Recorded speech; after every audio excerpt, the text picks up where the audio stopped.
إنا أنزلناه في ليلة القدر وما أدراك ما ليلة القدر. olwaleero ndowooza tuwezezza nnaku 17 Ramadan. Ku lunaku olufaanagana bwe luti Qur'an ey'ekitiibwa leyaka ku nsi. Aya yasookera ddala kujjawo Nabi Muhammad sallallahu alaihi wasallama yaka nga 17 mwezi gwa Ramadan.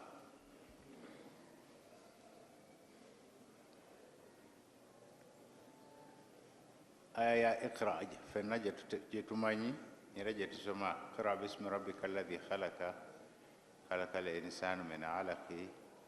Aya ezisooka 5 olwezakka, era ekyo kyali kiraga nakulangirira obubaka communication y'eggulu n'ensi.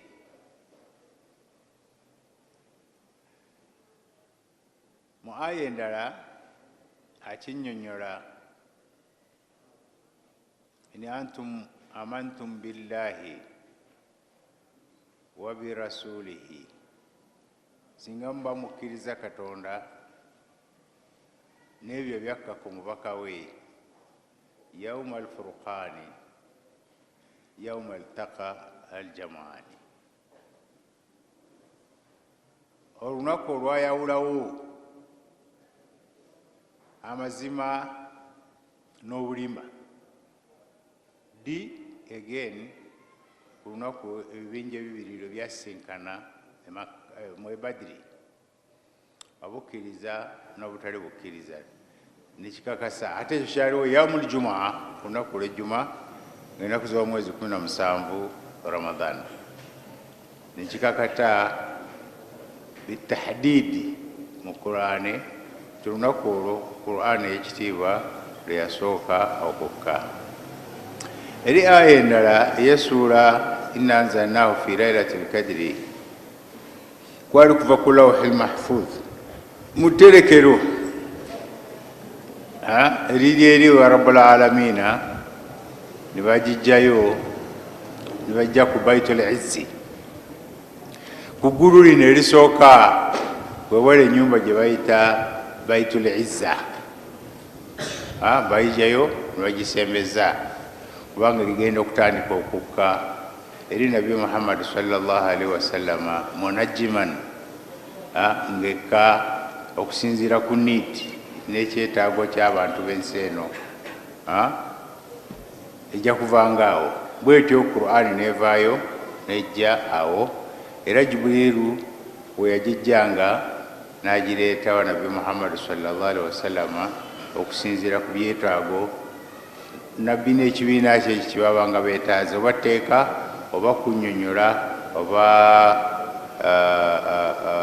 okuleeta kyafaayo n'ebifaanagana bwe bityo, okusinziira ku niidi oba okwanukula kibuuzo. Bwekityo nebanga ekka bwetyo okumala emyaka 23. Nabbi sallallahu alaihi wasallama ng'ali Makka,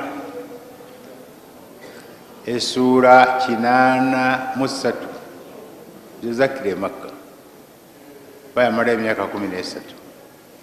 Ate Madiina essuula zakka 31, zakkayo 31. Weetegereza n'osanga nga essuula ennyingi zakkawa e Makka, era juzu amma lwakuba yerimu essuula ennyingi, ejuzu emu erimu essuula ennyingi, ejuzu amma kumpi yonna yaawa ye Makka. Naye zino essuula z'amateeka era empanvu z'e Madiina zibeera 31. Toto y'omuwendo gw'essuula ziri mu Qur'ani ne zibeera 114, ssuula 114. 5. Guno omwezi Katonda yaguyita wa Qur'an, shahru Ramadan alladhi unzila fihi al-Qur'an. Kye kinene ekiri mu mwezi guno mu mwezi guno omwakkirwa Qur'ani ey'ekitiibwa. Qur'ani eyo gye mulaba eyakuŋŋaanya ebitabo byonna Katonda byaweereza abantu ku nsi kuno. Ojja kusanga ng'oyogera ebifa mu Injiri mu Bible, ebifa mu Zabuuri eya Dawuda, ojja kusanga ebifa mu Tawuraati eya Musa. Byonna Qur'ani ebikukuŋŋaanyiriza n'ebiteeka omwo. Era Qur'ani ye wahayu sama eyasembayo, bwe bubaka bwa Katonda obwasembayo okujja ku nsi kuno, n'amateeka ge ge gasembayo okujja ku nsi kuno, n'endagaano ya Mungu gye yasuubiza abantu be. Fa imma yatiyannakum minni huda, oba oliawo obulungamu obunajjanga okuvaawa okuva gyali Katonda. Faman tabia hudaya fala yadhillu wala yashqa. Oyo yenna n'agobereranga obulungamu bwa Katonda obuvudde mu ggulu tajja kubula. Byonna byoggwayo, era ne hidaaya eyo eririddawa eri mu Qur'an. Huwa alladhi arsala rasulahu bilhuda wa diinu lhaqqi liyudhhirahu ala diini kullihi walau kariha almushrikun. Nti Katonda yennyini yatuweereza omubaka Nabi Muhammad sallallahu alaihi wasallama bilhuda, n'obulungamu buli. Fa imma yatiyannakum minni huda, ebyali ku bannabbi abaasukulembera n'emirembe gyakola ki, ne Rasulullah sallallahu alaihi wasallama hidaaya yonna yajja nayo, kubanga teriyo communication again, tewakyali bubaka kuva mu ggulu oba omuntu ku nsi okwogera ne Katonda. Na buli yenna ayogera ekyo nti yasinkanye Katonda, yamulabye, yalagidde bino na bino, mubaka wa Katonda nabbi obwo. Bayibuli yennyini nga Kurani tenayogera wadde hadisi yamuyita mulimba, bannabbi ab'obulimba abasoma ebyo ne babyogera, ate yebasoma Bayibuli ate yabagamba bannabbi baki ba bulimba. Nolwekyo ffe tukakasa nti hidaaya ya Katonda yayagala omwana Adamu emulungamye is complete, yajjula. Tekyaliyo hidaaya gyo ginoonyeza walala okuggyako mu Qur'ani ey'ekitiibwa. Now gwe kuba osoma Qur'ani hidaaya ogirabamu. Abo abafuddeyo okugisoma, man taallama alqur'ana wa allamahu, man taallama alqur'ana wa allamahu, oyo anoonya okuyiga ayayigiriza Qur'ani ate n'agisomesa. Bw'oba oli mu abo hidaaya oba okola ki, oba ogiraba. Bw'oba toli mu abo nga twagiyiga gisoma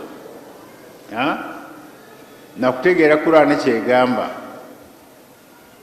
naawe oyinza okufuna hidaaya, naawe oyinza okukola ki, naye oteeka okuba ng'okoze extra mirundi mingi nnyo, n'osanga awo omusajja tava mu muzigiti asoma Qur'ani temuva mu ngalo, n'ebibi byakola ku nsi oyinza okuba ng'obimubalira, oyinza okuba ng'okola ki, nga tobirabayo. Omusajja wa Katonda nimukkiriza nammwe gye bali, naye abo si baki, si bangi. Katonda aba akuwadde buwi, aba akoze eki, aba akimuwadde. Innama yakhsha Allaha min ibadihi al-ulamau, abawalimu abasomi be basinga okumanya Katonda, therefore be basinga okumutya. Gwe bw'oba tosomye ebintu ebyo, tolina knowledge, tolina scientist, kakati tolina engeri gyoyinza kukola ki, kumanya Katonda n'okumutya, tekiriiyo. Therefore tugezeeko okulaba nga tukola ki, nga tusoma Qur'an. Ey'Oluwarabu kasabagaddewo baseeka baffe tebakyasomesa bantu waka, n'abwalimu babivaako, abantu basindika mu madarasa nago bagaggalawo, naffe sitwagala nakutwalayo baana baffe.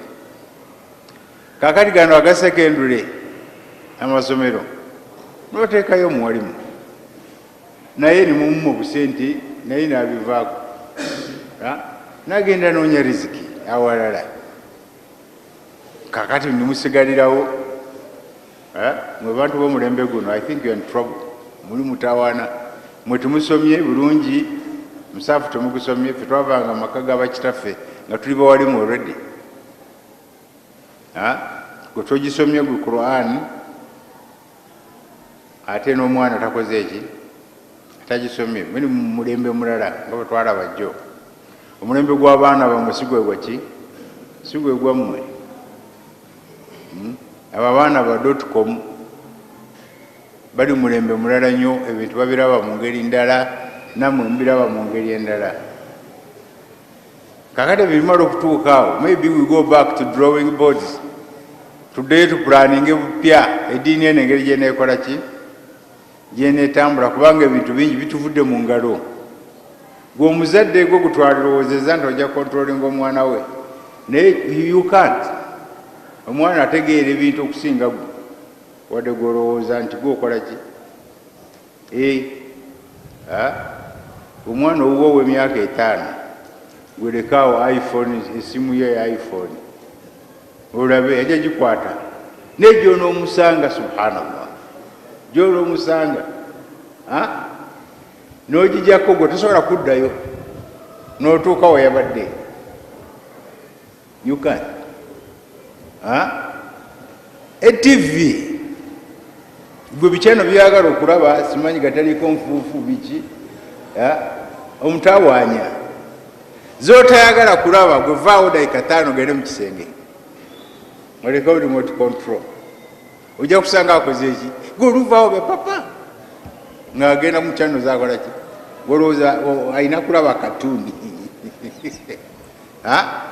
katuuni azirabawo oli naye olusitukawo nga dda wali ng'alaba byotayagala alabe era owulira nga okoonya engatto ng'akola tata ng'adda ku katuuni ng'atereera eyo omwana w'emyaka 5 goli kakati okyamwinako control neyukan ogirabye kakati oyo nawe singa obadde omumanyi nti iPhone kuliko Quran n'omusaafu ne hadisi n'ebyafaayo n'erimu zonna eziyigibwa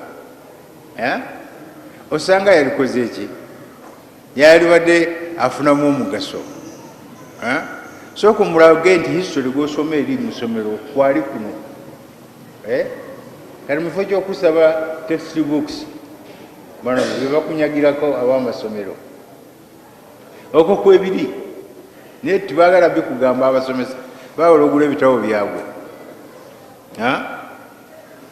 naye omwana singa omulaze webiri wanajja information ate n'omulaga ti nekulana eriwali kuno neswalako eri mwana ajja kubuuza lwaki tusiiba ddaddi ogenda mugamba ti katonda yatulagira okusiiba whois katonda ajja gamba katonda yaate onomugamba ki so unless ng'olirwedde okwanukula ebibuuzo ebyo byonna eby'omwana oyo emyaka 5-6 oba oli mudenja oba oli ki ate abo abavubuka abaana abo tebakyabalimba ebwomulimba nga buli ansa gy'omuwa ng'agenda ku gogo ng'agenda ku simu ng'akola ki ng'abinoonya so nti omulembe guno ediini yaddiridde mu kugisomesa n'okugisoma era n'ebintu byonna byakoze eki byakyuse byaddiridde fe purobulemu yaffe eri emu nti ne bakama baffe betugoberera bo bennyini tebateera kumanya levo ki kati obusiraamu kwe buli bw'otamanya levo y'obusiraamu kwe buli busiraamu bwonna in general tutuuseewa you are in trouble naffe ne tuteeka muki mutawaana okirabye oteekwa okumanya amateeka g'obusiraamu gye gatuuse, oteekwa okumanya education y'obusiraamu wetuuse, oteekwa okumala development mu tafusiiri eziriyo, oteekwa okumanya development mu science eziriyo, oteekwa ensi yonna nga bwekyuka. Ate tewali ddiini ekirina kapasite ekyusa nga ffe tetulina, okujjako kintu eki tawhid. Eyo okuva jjajjaffe Ibrahimu lwe yajja nayo neno n'abamukulembera mpaka Nabi Muhammad sallallahu alaihi wasallam tegenda kukola ki. Era twabagamba jjo tekigambo banabi basooka basiraamu era bayitanga okujja obusiraamu bajja kitegeeza tawhid. Kitegeeza ki? Bayitanga okujja eri ki? Waabudullaha wala tushiriku bihi shay'a. Bonna kye bakolanga ki? Netukitegeeza busiraamu nga bwaffe ogw'empajja 5 n'ez'obukkiriza mu 6 nakinaki, wabula kitegeeza Allah subhanahu wa ta'ala okumwawula n'abanga eki nga ye mutonzi.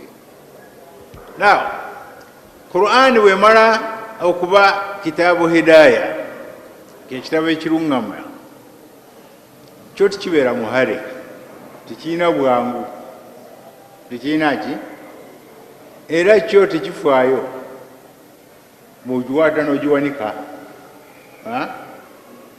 Ekiseera kituuka n'okubako ki, bako enfuufu n'otunulamu n'osoma. N'ayagala okumanya amateeka naye akijjayo n'akola ki, n'atoma. Okukiteeka mu nkola tekirina bwangu. Oba okiganya olwaleero omwaka gumu 2 3 ogujja ojja kukola ki, ojja kukikkiriza. Abasajja ab'e Bulaaya baagaana Qur'an eno nibagiganira ddala complete and also, naye nibateekawo n'erimu y'abamusashirikiina abasoma nga banoonya obukendeevu bwonna obuli mu ki, mu Qur'an ya Katonda, n'ebikyamu ebirimu. Naye last 20 years ebintu byakoze eki, byakyuse. University ezisinga obunene zirina chair professor, bakuyita professor oba olina chair mu university ng'olina ne subject eyiyo kakensa ng'ogibuuzibwako. Tewali etalina chair yaki, balina chair 2 eza Islamic law ezikwata n'amateeka nezikwata ku Islamic knowledge in general. Kakati university zonna okuva ku Harvard, oleete Oxford, Sorbonne, ez'abakama waffe ab'e Bulaaya, zonna zirina ki, basomesa abawalabu abasomi gye bali, baprofesa baffe gye bali, n'ababazungu bakola ki, kubanga ekintu kya brain kyakukozesa ki, mutwe. Qur'ani bw'oba tolina brain bulungi nga toli shaapu ojja kubula.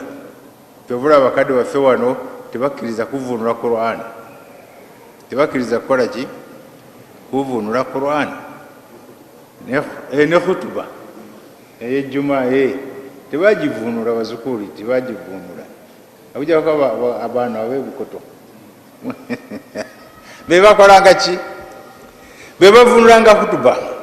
Naye mukirembe gyakyuse bwe mwategedde ne level of education n'erinnya, kati khutuba buli muntu yenna akola ki, agivuunula. Wabula lwakuba batusomera bitakwatagana, khutuba yalibadde teekwa kubeera a review of the week.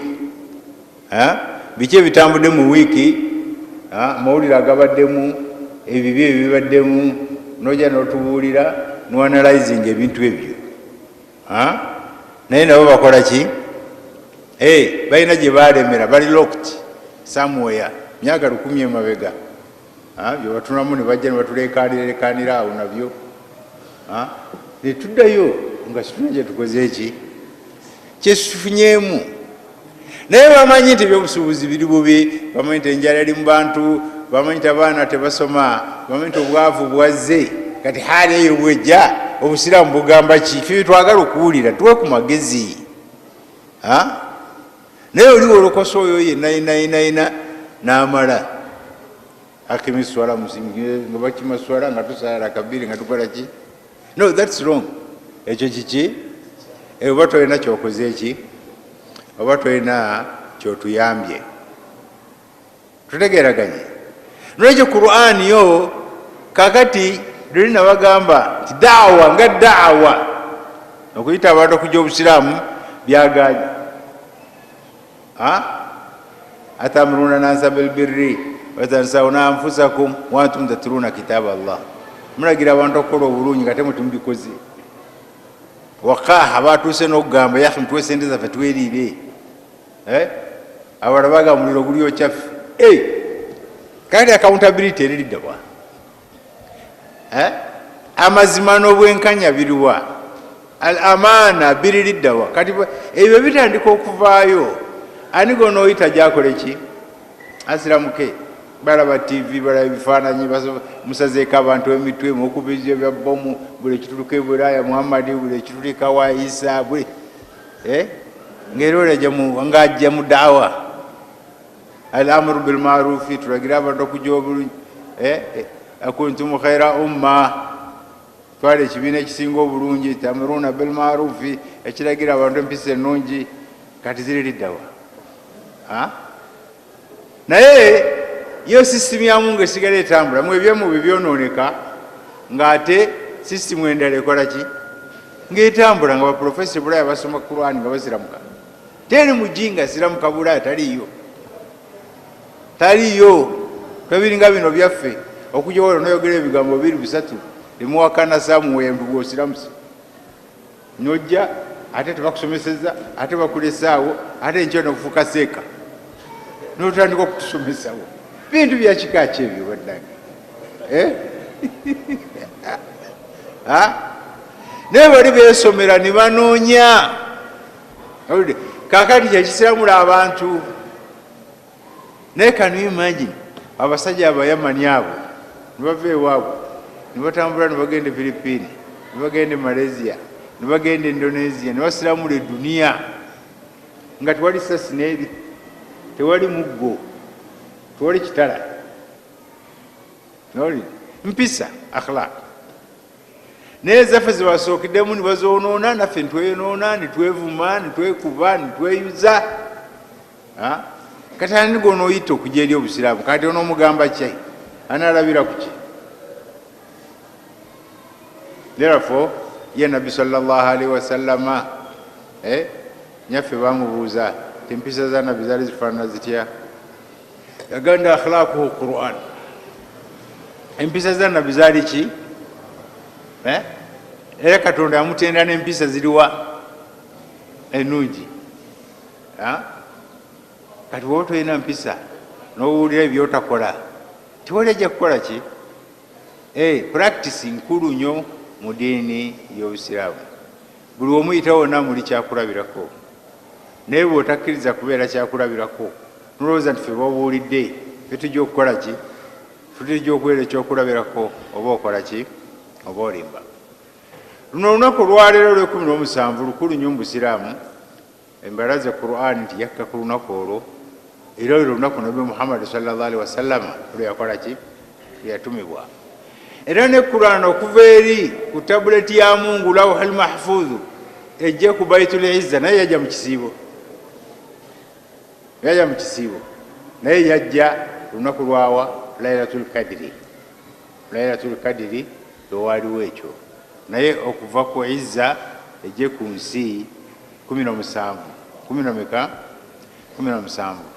era nga 17 lwe lunaku egeni Nabi sallallahu alaihi wasallama lwe yaddayo Makka mu mwaka ogw'omunaana era muki mu Ramadan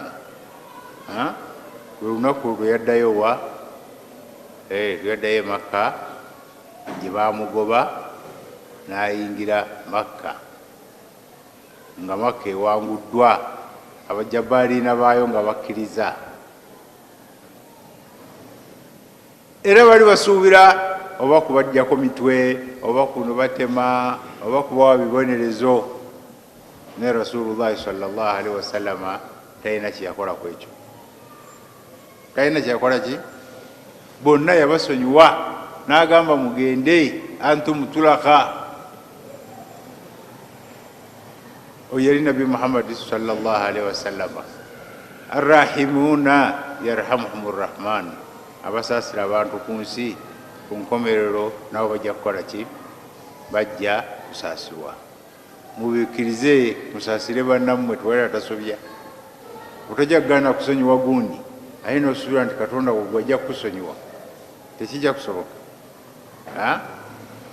nga bwe tukola ku nsi kyetwagala batukole bye tuyisa bannaafu naffe byetwagala bakole ki batuyise rabbana atina fi dunya hasana wa fil akhirati hasana wa qina adhaban nar. Assalamu alaikum wa rahmatullahi wa barakatuh.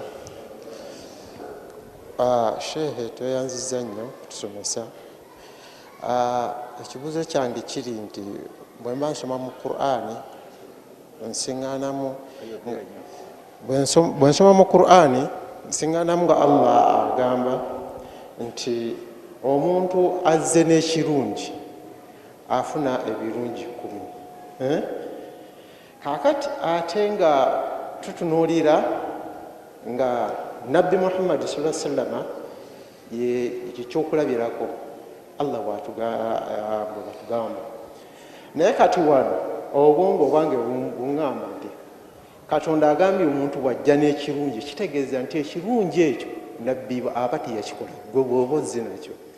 Kakati mbuuza wali eri omuntu nga okujja nti ekirungi kino kirungi kirwa Allah subhanahu wa ta'ala birungi ki ebyo Allah byali agamba.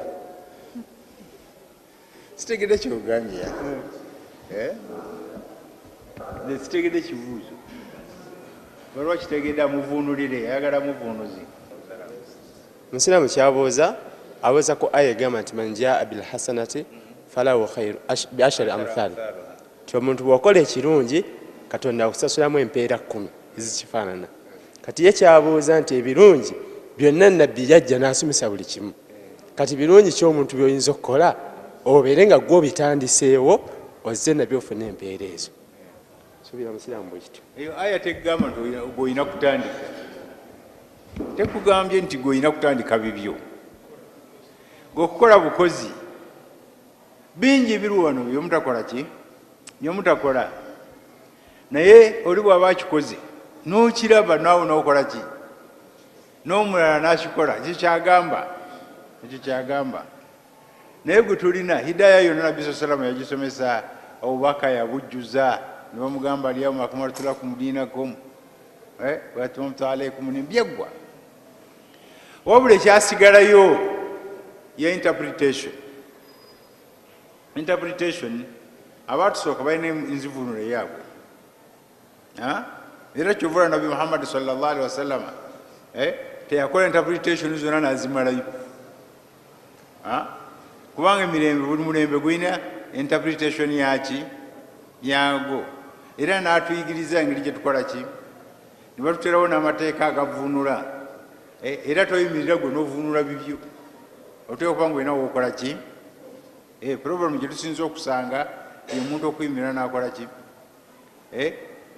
n'ayogera ebibye n'avuunula nga bw'ayagala.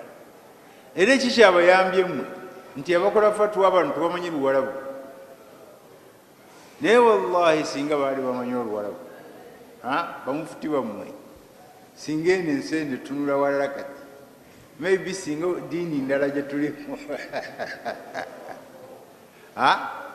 ate babakwata bitabo byabawandiise mu Luzungu ne baweereza ne bakolamu fatwa, naye singa baali bamanyi Oluwarabu kyalibadde kitya. N'olwekyo ssebo gwe yigiriza banno okukola emirimu emirungi ng'osinziira ku ebyo Nabbi Muhammad sallallahu alaihi wasallam.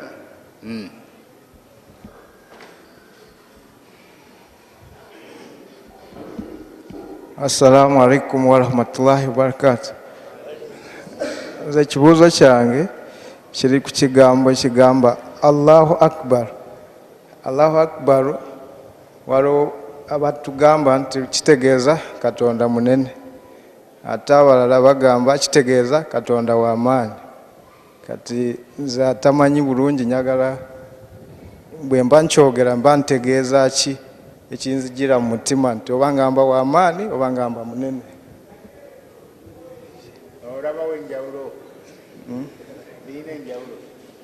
Kati nze mba ndaba ekintu ekinene kiri bulala nekyamaani. Buli kinene kibi? Ngamba waliwo amaani waliwo n'obunene. Kati awo kyendaga. Allahu akbar. Kitegeeza nti Allah subhanahu wa ta'ala yasinga ebinene byonna. Yasinga ebinene byonna. Tewali munene kimusinga. Maybe okukwira ekifaananyi alina kwatuula bakiyita arshi. Simanyi makulu gaakyo mu Luganda. Kwakola ki? Nyekyoka kinene ardu asamawati wal ardi. Kinene okusinga ensi eno naki? Neggulu. Ekyo ekintu kyatuulako. Kakati gwe oyagala kufumitiriza olabe yenkanawa.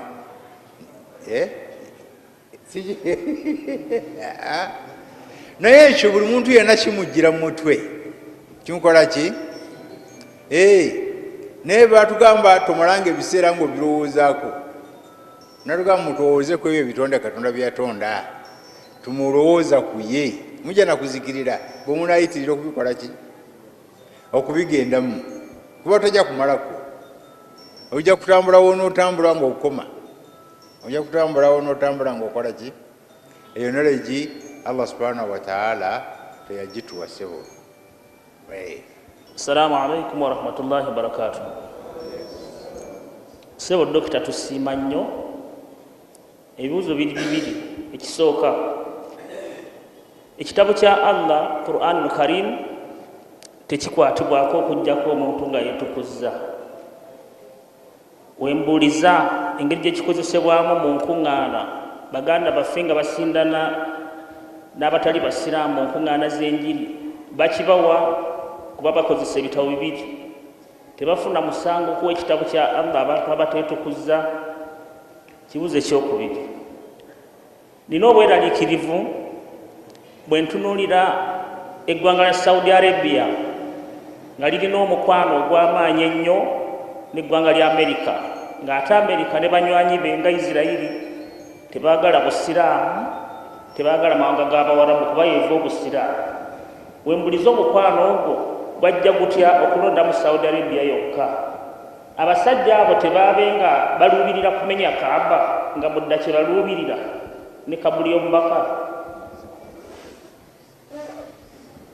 Ekyasoose kya ekitabo kya Allah kikozesebwa mu nkuŋŋaana z'enjiri ng'ate nakyo kyennyini kiriko woningi nti la yamassuhu illa al-mutahharun.